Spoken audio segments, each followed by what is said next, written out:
हमसे ये सब बोलने की कि हम तुझे अपनी गाड़ी में बिठाकर तेरे घर छोड़कर आए। अरे तू कहीं का कलेक्टर है यहाँ पर कहीं का चौधरी है? अरे आप लोग ऐसा क्यों बोल रहे हो? मैंने आपसे क्या गलत बोल दिया? मैं तो परेशानी में हूँ, इस वजह से आपसे बोल रहा था। और परेशान इंसान की तो मदद करनी चाहिए। और मेरे घर जाने से आपकी गाड़ी में जितना भी तेल खर्च होगा ना, मैं उसके पैसे भी दे दूंगा आपके लिए, उसकी टेंशन मत लो आप लोग। अब हमारे इतने बुरे दिन आ गए कि हम तुझ जैसे गरीबों से पैसे लेंगे अपनी गाड़ी में डीजल डलवाने के लिए। ये गाड़ी खुद की शौक मुझ पूरे करने के लिए ली है, ना कि तुम जैसे गरीबों को बैठाने के लिए। और अगर गाड़ी में घूमने का इतना ही शौक है तो खुद की ले ले, फिर घूमते रहना। यार तुम भी किस गरीब फटीचर से बोल रही हो गाड़ी खरीदने के लिए? अरे इसकी औकात साइकिल खरीदने की नहीं है तो ये गाड़ी कहाँ से खरीद लेगा? और अगर इसके पास इतने ही पैसे होते ना तो ये गवारों जैसे कपड़े पहन कर नहीं घूम रहा होता, अपने लिए अच्छे कपड़े खरीद लेता। अरे देखो ना इसके पैरों की तरफ, बेचारे पे जूते खरीदने तक के पैसे नहीं है, चप्पल पहन के घूम रहा है। अरे मैंने आप लोगों से हेल्प क्या मांग ली? आप लोग तो मुझे मेरी औकात दिखाने लगे। अभी आप लोग मेरे बारे में जानते ही क्या हो जो इतना बोले जा रहे हो? तेरी क्या औकात है, ये तो तेरे कपड़े देखकर पता चल रहा है। आइए ठाकुर साहब, मैं गाड़ी ले आया हूँ। आपका बहुत देर से काफी लोग इंतजार कर रहे हैं। हाँ ठीक है, अभी चलते हैं। अरे कहाँ का ठाकुर साहब है ये जो तुम इसे ठाकुर साहब बोल रहे हो? अरे मैडम, 5 गांव के सरपंच हैं ये।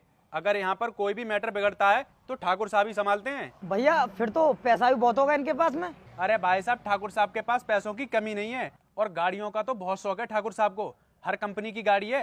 तो ठाकुर साहब आप हमें पहले बता देते, हम तो आपके घर तक छोड़कर आते। अरे मैडम, घर तक छोड़ने के लिए ही तो बोला था मैंने आपसे, लेकिन आप हो कि मुझे मेरी औकात दिखा रहे थे। और जिस गाड़ी की आप लोग धौंस दिखा रहे थे ना, इससे महंगी महंगी गाड़ियां हमारे गैराज में खड़ी हुई हैं। फॉर्च्यूनर हो गई, मर्सिडीज हो गई, स्कॉर्पियो, बोलेरो, यहाँ तक कि हर छोटी से बड़ी गाड़ी हमारे गैराज में खड़ी हुई है। क्योंकि बचपन से ही मुझे गाड़ियों का बहुत शौक रहा है, इसलिए गाड़ियाँ रखता हूँ मैं। लेकिन तुम लोग तो पता नहीं मेरे बारे में क्या समझ रहे थे। और हाँ, तुम लोगों ने मेरे कपड़ों पर भी कमेंट किया था ना कि मैंने बिल्कुल गवारों जैसे कपड़े पहने हैं। अब मैडम जी मैं आपको क्या बताऊं, गांव की संस्कृति के बारे में जो लोग जानते हैं उनको अच्छे से पता होगा कि गांव के लोगों को कुर्ता पजामा पहनने का कितना शौक होता है। क्योंकि ऐसे कपड़े पहनकर ना हम अपने आप को कंफर्टेबल फील करते हैं। अगर हम चाहें तो किसी भी ब्रांड का कपड़ा पहन सकते हैं, लेकिन हमको ना कुर्ता पजामे से अच्छा कोई कपड़ा लगता ही नहीं है। और जब आपको पता चल गया कि मैं बहुत पैसे वाला हूँ तो आप मुझसे बोल रही हो कि तुम मुझे अपनी गाड़ी से घर छोड़ दोगी। अब कोई जरूरत नहीं है मुझे तुम्हारी गाड़ी की, क्योंकि अब मेरी गाड़ी आ गई है, मैं उसी से चला जाऊंगा। मुझे कोई जरूरत नहीं है तुम्हारी हेल्प लेने की।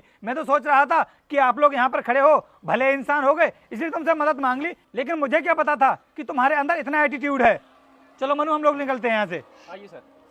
अरे ठाकुर साहब हमें माफ कर देना, हमसे जो गलती हुई है। देखा नुस्खा तुमने, हम जिन्हें गवार और गरीब समझ रहे थे वो कितने अमीर निकले। बहुत बड़ी गलती हो गई हमसे। चलो बैठो गाड़ी में। ठीक है।